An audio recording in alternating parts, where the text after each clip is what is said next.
শুভেচ্ছা। বাঙালিয়ানার শায়নহের সংবাদে স্বাগত। শুরুতেই শুনে নিচ্ছি সংবাদ শিরোনাম। পশ্চিমবঙ্গে গরু জবাইয়ের বিধিনিষেধে বেশি ক্ষিপ্ত হিন্দুরাই। উত্তরপ্রদেশের স্টাইলে মুসলিম এলাকার দোকানপাটে চলছে বুলডোজার। নানান সমালোচনা ও আন্তর্জাতিক সংস্থার সুপারিশ থাকলেও বিলুপ্ত হচ্ছে না রজাব। যুক্তরাষ্ট্রের ক্যালিফোর্নিয়ায় ইসলামিক সেন্টারে 2 বন্দুকধারীর হামলা, 3 জনকে হত্যার পর হামলাকারীদের আত্মহত্যা। এবার অন্যান্য সংবাদের সঙ্গে বিস্তারিত।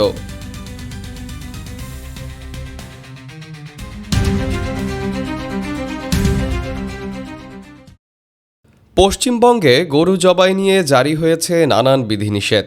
ঝামেলা এড়াতে গরু কুরবানি না দেওয়ার পক্ষেই ঝুঁকছেন রাজ্যটির মুসলিমরা।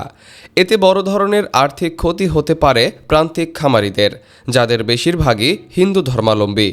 বিশেষত মালদহ ও মুর্শিদাবাদের মতো জেলা যেখানে হিন্দু ঘিয়স জনগোষ্ঠীর সংখ্যা বেশি, সেখানে গরু কুরবানি না হলে পথে বসবেন বহু হিন্দু খামারি।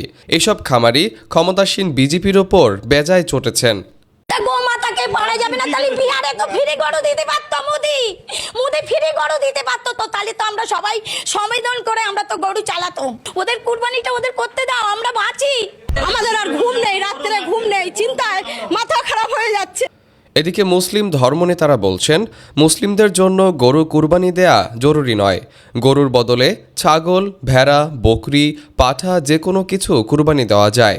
বিশেষত কলকাতার সবচেয়ে প্রভাবশালী নাখোদা মসজিদের ইমাম মুসলিমদের প্রতি আহ্বান জানিয়েছেন তারা যেন গরু কুরবানি না করেন। तो सबसे ज्यादा नुकसान हमारे हिंदू भाई का होगा, मुसलमान का नहीं होगा कि आप गाय की कुर्बानी न करें, बल्कि कुर्बानी नहीं बल्कि हमेशा के लिए गाय का गोश्त खाएं ही नहीं। और सरकार से हम अपील करते हैं। এই ধর্মনেতা শ্লেষের সঙ্গে দাবি করেন, গরুকে জাতীয় পশু ঘোষণা করে চিরতরে গরু বিক্রি নিষিদ্ধ হোক, কারণ এতে মুসলিমদের ধর্মাচরণের তেমন কোনো ক্ষতি হবে না। कि तमाम स्लॉटर हाउस को बंद कर दीजिए, गाय कुर्बानी नहीं हो, कोई भी बड़ा जानवर कुर्बानी नहीं हो, और गाय को नेशनल एनिमल का दर्जा दे दीजिए। मुसलमानों से ये भी कहना चाहते हैं कि मुसलमान बकरा, खस्सी, छागल जो भी होता है वो खरीदे। এদিকে দেখা গেছে হাটে কুরবানির গরু উঠলেও মুসলিমরা তা না কিনেই সরাসরি প্রত্যাখ্যান করছেন। কম দামেও গরু কিনছেন না। তারা বলছেন, গরু কিনে হিন্দু চাষিরা টাকা নিয়ে বাড়ি চলে যাবেন, আর গোরক্ষকরা রাস্তায় মুসলিমদের আটকে মারধর করে সে গরু ছিনিয়ে নেবে। এতে করে কুরবানির আগে বাংলাদেশে বিপুল পরিমাণ গরু পাচারের শঙ্কা দেখা দিচ্ছে। যদি এই স্রোত ঠেকানো না যায়, বিপুল ক্ষতির মুখে পড়বেন বাবলম্বী এই খাতের বিনিয়োগকারীরা। বিজেপি সূত্রে জানা গেছে, দেশে যেন একটিও গরু প্রবেশ করতে না পারে সে ব্যাপারে চূড়ান্ত সতর্কাবস্থায় আছেন তারা।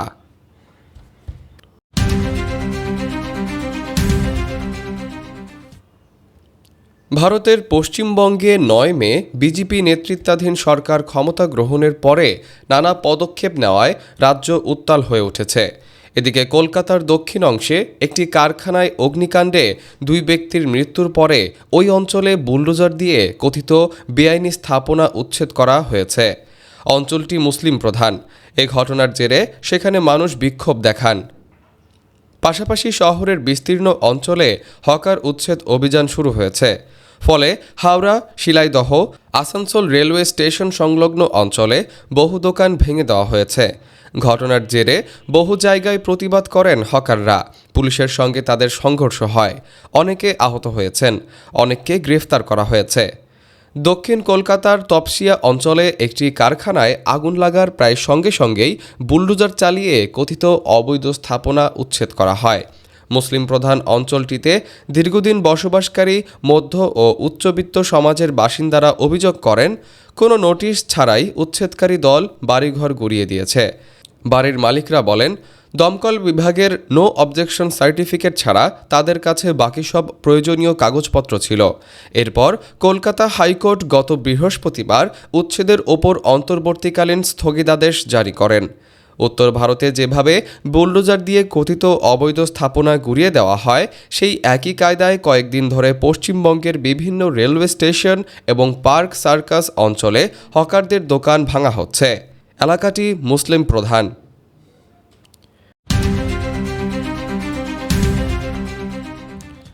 গুম, বিচার বহির্ভূত হত্যাকাণ্ড ও গুরুতর মানবাধিকার লঙ্ঘনের অভিযোগে জাতিসংঘ হিউম্যান রাইটস ওয়াচ এবং বিএনপির তীব্র দাবির মুখেও র্যাপিড অ্যাকশন ব্যাটালিয়ন র্যাব বিলুপ্ত না করার সিদ্ধান্ত নিয়েছে সরকার।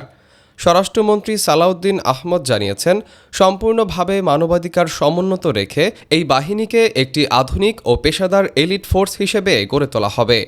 তদন্ত কমিশনের তথ্য অনুযায়ী দেশের মোট গুমের 25% এবং অসংখ্য ক্রসফায়ারের সঙ্গে একক বাহিনী হিসেবে র্যাবই সবচেয়ে বেশি জড়িত ছিল। 5 আগস্টের পর বাহিনীটি অতীতের কর্মকাণ্ডের জন্য আনুষ্ঠানিকভাবে ক্ষমাও চায়। অন্তর্বর্তী সরকার র্যাবের নাম পরিবর্তন করে স্পেশাল ইনভেস্টিগেশন ফোর্স করার ও সংস্কারের উদ্যোগ নিলেও শেষ পর্যন্ত তা বাস্তবায়ন হয়নি। এমনকি বহাল রয়েছে বিতর্কিত আইনি দায়মুক্তির ধারাটিও। মানবাধিকার কর্মীদের মতে, সশস্ত্র বাহিনীর সদস্যদের বাদ দিয়ে কেবল পুলিশের দক্ষ সদস্যদের নিয়ে এই বাহিনীর জবাবদিহিমূলক পুনর্গঠন জরুরি।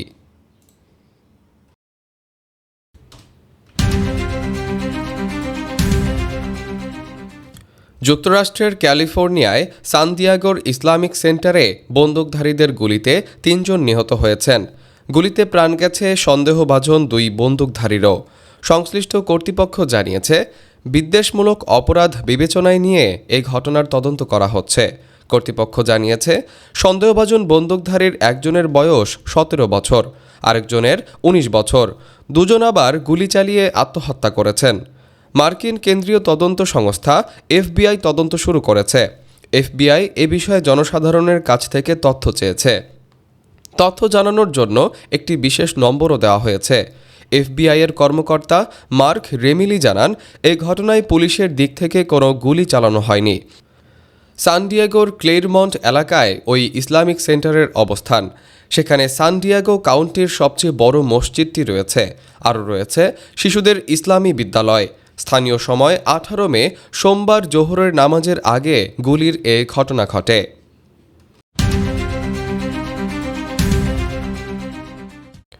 প্রতিরক্ষার প্রতিশ্রুতি পূরণে ব্যর্থতার অভিযোগে কানাডার সঙ্গে দ্বিতীয় বিশ্বযুদ্ধের সময়কার ঐতিহাসিক প্রতিরক্ষা বোর্ড থেকে নিজেদের প্রত্যাহারের ঘোষণা দিয়েছে যুক্তরাষ্ট্র। মার্কিন উপপ্রতিরক্ষামন্ত্রী এলব্রিজ কোলবি জানান, ফাঁকা গুলির চেয়ে কার্যকর সামরিক সক্ষমতা জরুরি, কিন্তু কানাডা তাদের প্রতিরক্ষা প্রতিশ্রুতি বাস্তবায়নে কোনো বিশ্বাসযোগ্য অগ্রগতি দেখাতে পারেনি। ডোনাল্ড ট্রাম্প দ্বিতীয় মেয়াদে ক্ষমতায় আসার পর থেকেই কানাডার ওপর মার্কিন সামরিক নির্ভরতা কমানোর চাপ বাড়ছিল। যদিও ন্যাটো চুক্তি অনুযায়ী জিডিপির 5% প্রতিরক্ষা খাতে ব্যয়ের প্রতিশ্রুতি দিয়েছিল কানাডা।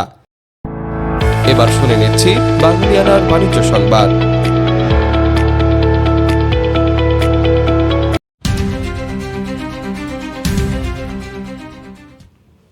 চলতি 2025-26 অর্থবছরের প্রথম 10 মাসে জাতীয় রাজস্ব বোর্ডের রাজস্ব আদায়ে লক্ষ্যমাত্রার তুলনায় রেকর্ড 1,04,000 কোটি টাকার ঘাটতি হয়েছে। অর্থনীতিতে মন্থর গতি এবং সামর্থ্যের চেয়ে বড় লক্ষ্যমাত্রা নির্ধারণের কারণেই এই বিশাল ঘাটতি তৈরি হয়েছে বলে মনে করছেন বিশেষজ্ঞরা। এনবিআরের তথ্য অনুযায়ী সর্বশেষ এপ্রিল মাসে রাজস্ব প্রবৃদ্ধি হয়েছে মাত্র 6.71%, যেখানে বিগত বছরগুলোতে গড় প্রবৃদ্ধি ছিল প্রায় 14%। বিশেষ করে এডিপি বাস্তবায়নে ধীরগতির কারণে সরকারি খাত থেকে ভ্যাট আদায় 3% কমে গেছে।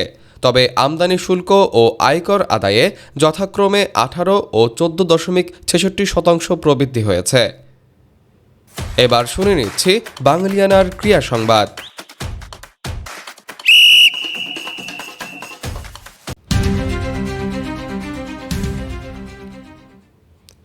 19 মে সংবাদ সম্মেলনে ব্রাজিল কোচ কার্লো আনচেলত্তি যখন 26 জনের চূড়ান্ত তালিকা পড়লেন, সেখানে সবচেয়ে কাঙ্ক্ষিত নামটা ছিল। অবশেষে আনচেলত্তির কণ্ঠে উচ্চারিত হলো সেই নাম, নেইমার জুনিয়র। হ্যাঁ, নন্দিত এবং কখনো কখনো নিন্দিত এই মহাতারকাকে নিয়েই বিশ্বকাপে যাচ্ছে ব্রাজিল।